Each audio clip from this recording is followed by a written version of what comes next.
Hey guys, this is KC from KC&wheels. It's been a long time since I did this in English. So before, when I first started this channel, I was just working on my NSX. It's a car that I've had for 16 years, but I haven't had the chance to really work on the car. I was really busy with life, so I couldn't really do much to it. I just had it in my possession. I had it just sitting in my garage. So after 16 years, I decided that I wanted to do something with it. So I started this channel hoping that I could learn how to work on my car as a hobby. So what happened was I was working on my NSX one day. I was working on the master clutch cylinder with a couple of friends of mine, and what I figured was that the car is too clean. It's in a really nice condition, and I don't know anything about cars, so I think it was a good attempt to try to learn something on the NSX, but the value is going up and I don't want to ruin the car. So what I decided was that I'm going to leave the car as is, and I decided to get another project car to work on. And that's when I bought the Supra, the 1993 Toyota RZ Supra. The car was in a horrible shape. It was in a really bad shape, and so there's nothing to worry about. I couldn't make the car worse. I couldn't break it even more. It was driving, but the car was just in a very bad condition, to put it very simply. So I had the Supra as my project car, and then again a couple of months passed. You know how things go. It's not easy maintaining your work, family, and hobby life, maintaining the balance between the three. So I didn't get to do much on the Supra, and all of a sudden a really nice Supra, another one, a really nice Supra came up for sale. And this one was super clean. It was really well maintained. It was really clean. It was modified to make about 600 horsepower. Everything stock, super clean. So I went ahead and bought it. I just put my deposit down. I went to take a look at it the day it was posted, the day I saw it for sale, and I came home and I put my deposit down, and I think within a couple of days, I think I met with the previous owner and I bought the car. So I had two Supras now. One was in a really nice condition, and the reason I bought the new Supra was because again, similar to NSX's, the Supra price is going up as well. So I didn't want to miss that chance of I didn't want to miss out on the capital gain that I can get from just keeping the car. You know, the price is going up. So I bought it. So now I have two Supras. I didn't know what to do with either of them. I still wanted to make the other Supra, the old Supra that I had.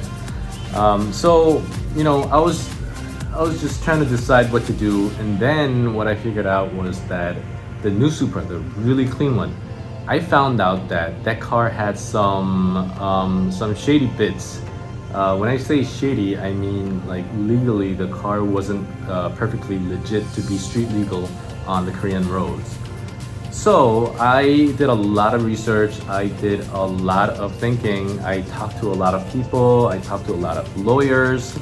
I spent, I think, about 2 weeks. I was totally, I was really upset and trying to figure out how to get out of this mess. And what I ended up deciding to do was to take everything off from the new, really clean Supra and to install everything on my old Supra.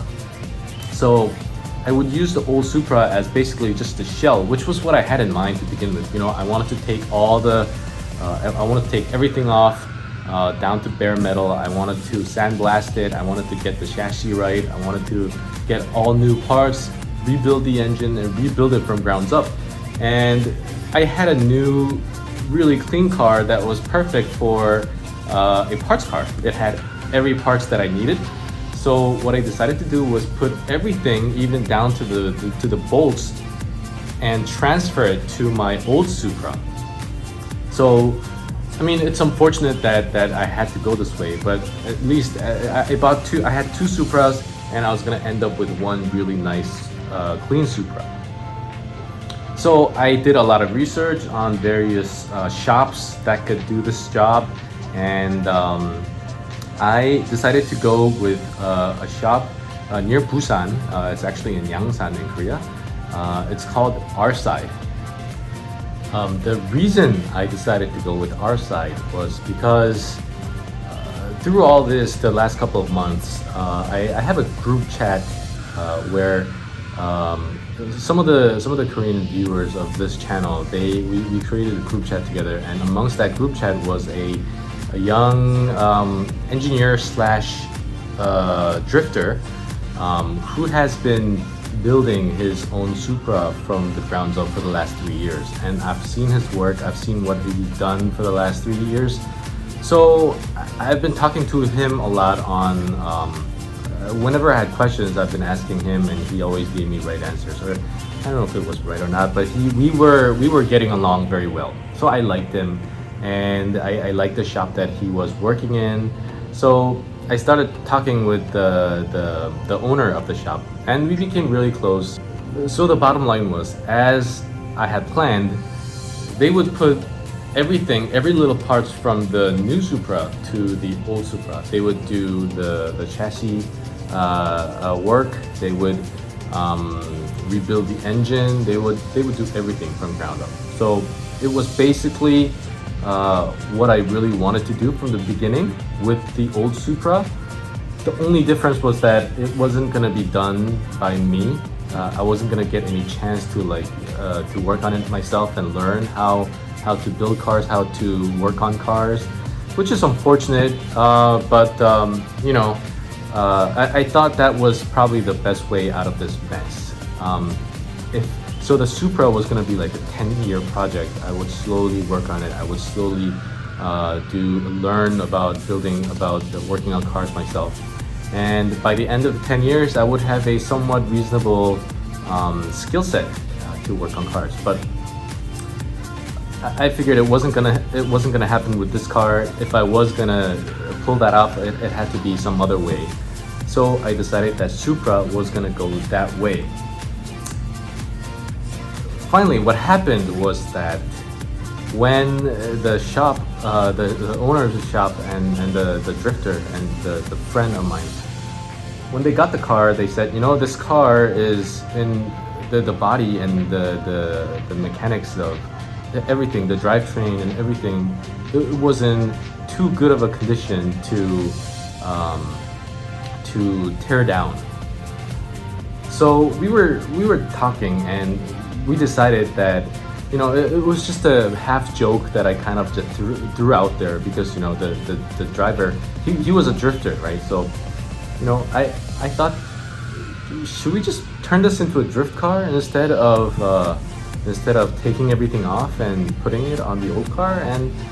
And that idea kind of stuck on, and we built upon it, and we decided to go that way. So now my old Supra is still old, and it's in a very bad shape, and the new Supra is turning into a proper professional competition drift car, and going from a road car to a drift racing car.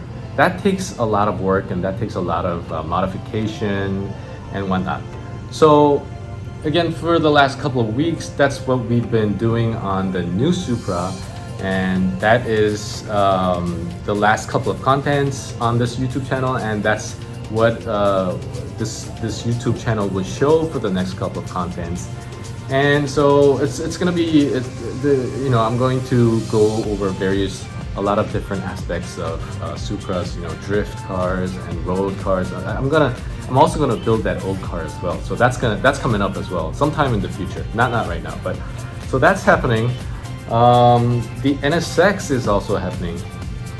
And while all this was going on,